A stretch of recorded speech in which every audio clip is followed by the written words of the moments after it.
How to use BUX Zero properly. Beginner mistakes that cost you. Most people think BUX Zero is just another commission-free trading app, but the surprising truth is that beginners often make mistakes that limit profits and increase risk. Here's how to use BUX Zero properly. BUX Zero allows users to trade stocks, and it's without paying traditional commission fees. The first mistake beginners make is skipping research. Just because a stock is trending doesn't mean it's a good buy. Always review company fundamentals, growth potential, and market trends before investing.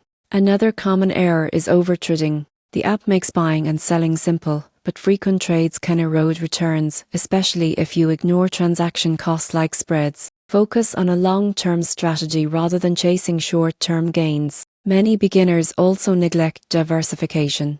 Investing all your money in one or two popular stocks is risky. Spread your portfolio across different sectors and asset types to reduce potential losses. Another pitfall is ignoring fractional shares. BUX Zero allows fractional investing, which is perfect for building a diversified portfolio with limited funds. Not using this feature may slow your progress. Finally, failing to set clear goals is a costly mistake.